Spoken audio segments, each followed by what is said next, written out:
Assalamualaikum students. How are you everyone? Hope you all are doing well.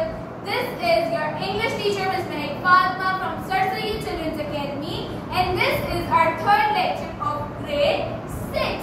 If you remember कि हमने last lecture में क्या पढ़ा था, so that was about noun numbers. Noun numbers में हमने क्या किया था मैं थोड़ा सा review करवाऊंगी आज और हम आगे बढ़ जाएंगे, ठीक है? रिव्यू में क्या करवाना है हमें कि नंबर की जब बात आती है नाउन में तो हमारे पास इट्स ऑब्वियस कि काउंटेबल नाउन को ही हम ले सकते हैं। हम अनकाउंटेबल नाउन में नंबर्स की कोई बात कर सकते हैं? इट्स ऑब्वियस नहीं कर सकते।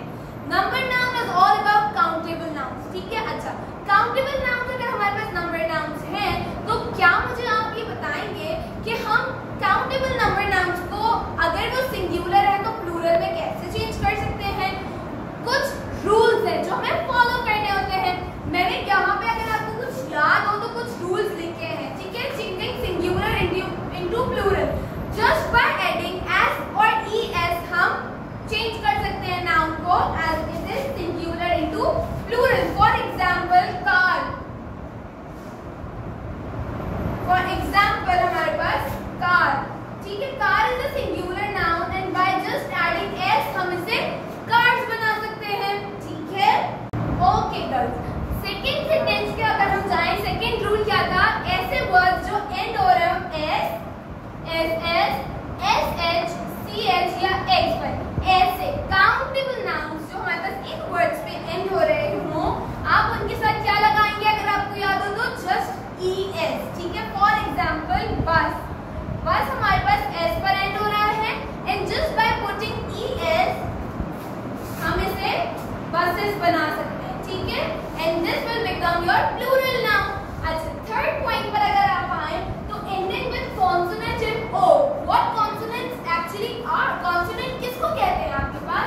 कॉन्सोनेंट ऐसे वर्ड्स होते हैं जो हमारे पास अल्फाबेट्स में वोवेल के अलावा यूज हो, ठीक है? जो वोवेल के अलावा वर्ड्स होते हैं दे आर कॉन्सोनेंट्स। तो ऐसे वर्ड्स जो कॉन्सोनेंट एंड o पर एंड होते हैं जस्ट बाय पुटिंग es हम उसे आपके पास प्लूरल बना सकते हैं। फॉर एग्जाम्पल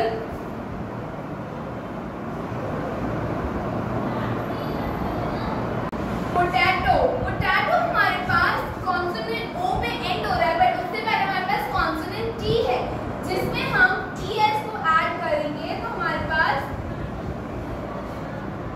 पोटैटोस हो जाएंगे व्हिच मींस ये प्लूरल हो जाएंगे, ठीक है? इसके बाद हमारे पास the fourth one is ending with o, just ऐसे वर्ड जो o पे एंड हो रहे हो बट उससे पहले कॉन्सोनेंट ना हो। तो जब कॉन्सोनेंट नहीं होगा तो क्या होगा? ऑब्वियसली वोवेल होगा।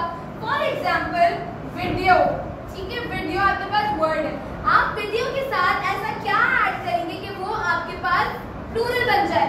तो when your noun ends at o, just o with a vowel, you are going to add only s, आप सिर्फ s लगाएंगे and it will become plural. Okay, ending with y, ऐसे वर्ड्स जो y पे end हो रहे हो आपने वहाँ पे y को स्किप करना है। फॉर एग्जांपल आर्मी, आपने यहाँ पे y को स्किप करना है and it will become armies, ठीक है? इसके बाद हमारे पास एंडिंग विद f और fe, f और fe पे अगर कोई वर्ड एंड हो रहा हो फॉर एग्जांपल वाइफ तो आपने fe को हटा के it will become wives, ठीक है? ves को पुट करना है। यहाँ तक क्लियर हो गई बात? Now let me show you other rules as well. Okay, so students, 3 more rules were कि change head nouns of compound noun. अगर आपके पास कोई नाउन है जो कंपाउंड नाउन है तो आपने उसको प्लूरल बनाने के लिए you just have to change their head nouns. For example mother in law, mother in law is a compound noun and if you want to change this singular countable noun into plural countable noun, you can just have to add s into head noun and nothing else in there. आगे आपने कुछ भी add नहीं करना है, just आपने s लगाना है कंपाउंड नाउन के हेड नाउन पे, ठीक है? इसके बाद ऐसे वर्ड्स जो is पर एंड हो रहे हो, फॉर एग्जांपल क्राइसिस, क्राइसिस आपके पास एक ऐसा वर्ड है जो is पे खत्म हो रहा है। What you have to do to make this plural? You just have to change is into es to make it plural. आपने just is को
your book page.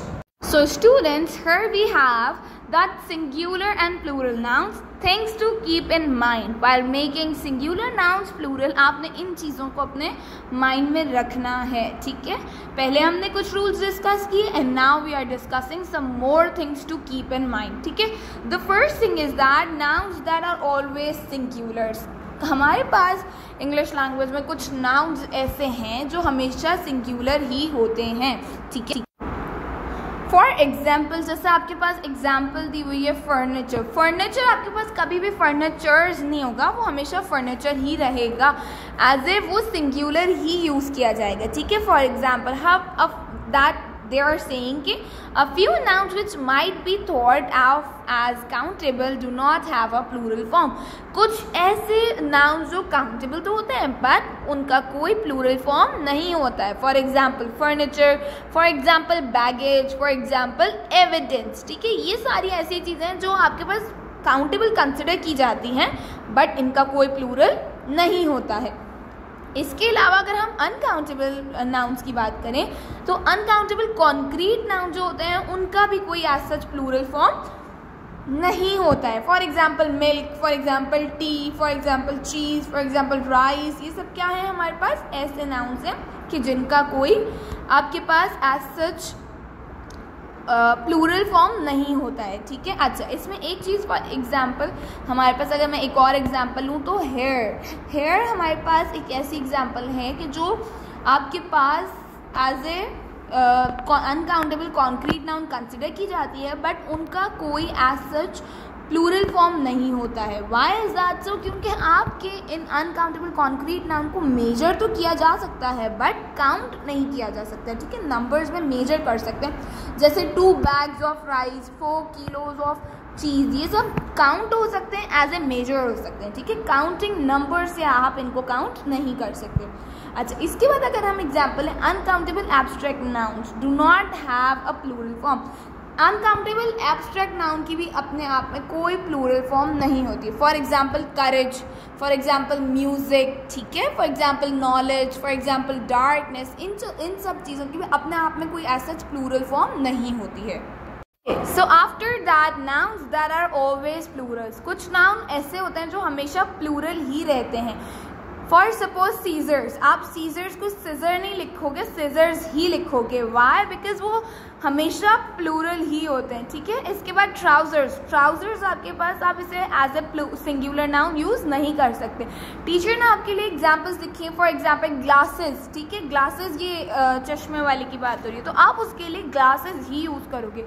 Jeans he use होगा, आप उसे सिंगुलर में यूज़ नहीं कर सकते, ठीक है. अच्छा, इसके बाद आपसे कह रहे हैं कि कुछ nouns that have singular and plural forms. ऐसे नाउन्स जो सिंगुलर में भी वही यूज़ होंगे और प्लूरल में भी वही यूज़ होंगे. फॉर सपोज डियर आपके पास एज ए सिंगुलर भी डियर ही यूज़ होगा और एज ए प्लूरल भी डियर ही यूज़ होगा. Hair, fish, for example sheep, shrimp, ये सब चीज़ें आपके पास एज ए सिंगुलर और प्लूरल दोनों में एक ही तरह से यूज़ होंगी. ओके, इसके बाद हमारे पास आते हैं ऐसे nouns that they are singular in form but plural in use. ऐसे नाउन्स जो आपके पास देखने में तो सिंगुलर होंगे, यानी उसके एंड में एस या ई एस नहीं होगा बट वो एक्चुअली में प्लूरल होंगे. For example cattle, for example people, for example police, for example man, ये सारी चीज़ें आपके पास एज ए सिंगुलर दिखेंगी बट होंगी एज ए प्लूरल, ठीक है. इसके बाद आपके पास आता है nouns that are plural in form but singular in use. ऐसे नाउन्स जो दिखने में तो प्लूरल होंगे बट वो एक्चुअली सिंगुलर इन यूज होंगे, इस्तेमाल करने में वो सिंगुलर होंगे. फॉर एग्जाम्पल मैथमेटिक्स, नीदरलैंड, हर, न्यूज़, ये सब चीज़ें आपके पास दिखने में तो प्लूरल लग रही हैं क्योंकि ये एस पर एंड हो रही हैं बट एक्चुअली ये सिंगुलर है. फॉर एग्जाम्पल प्रोग्रेस, ठीक है. Okay students, so here your homework is you have to do exercise A page number 9 in book. आपने अपनी exercise A जो है पेज नंबर 9 पे वो बुक में ही करनी है. Okay students, so here your exercise is, आपने करना ये है कि you have to change the following sentences into the plural form. One has been done for you as an example. ठीक है, आपने इस एक्सरसाइज को एज ए चेंज करने हैं. इसमें जो सिंगुलर वर्ड्स हैं उनको प्लूरल फॉर्म में चेंज करना है according to the rules which we study. ठीक है, अच्छा यहाँ पे आपके पास वन आपके लिए किया हुआ है and then rest of the sentences you have to do it by yourself. Sentence number 1 से सेंटेंस नंबर 5 तक we will do as a class work and then 6 से 10 तक we will do as a homework. ठीक है, so the first sentence is there is a bronze statue in Mrs साइमा's रूम. यहाँ पे आपके लिए किसके लिए आपने डैश नीचे है? स्टैच्यू के लिए. So statue will become statues. ठीक है, okay. So the second sentence is I took the child to the doctor's clinic. यहाँ पे हमारे पास आई के नीचे डैश है और चाइल्ड के नीचे. आप आई को किससे चेंज करेंगे? यस, वी से, एंड चाइल्ड को गुड जॉब, चिल्ड्रन से, very good. Sentence number 3 is Rashid said that her tooth was itching. यहाँ पे टूथ को अंडरलाइन के तौर पे आपके पास यूज़ किया है and you have to change it as a plural. तो आप क्या करेंगे? Rashid said that her dash were itching. ठीक है, तो अब यहाँ पे टूथ किससे चेंज हुआ? यस, teeth से. So fourth sentence is a passerby helped me to find a taxi to go home. passerby आपके पास क्योंकि एक कंपाउंड नाउन है तो आप कैसे चेंज करेंगे इसे? Yes, passersby, very good. Passersby helped us to find taxis to go home. And here your fifth sentence is every child has brought a copy of the book.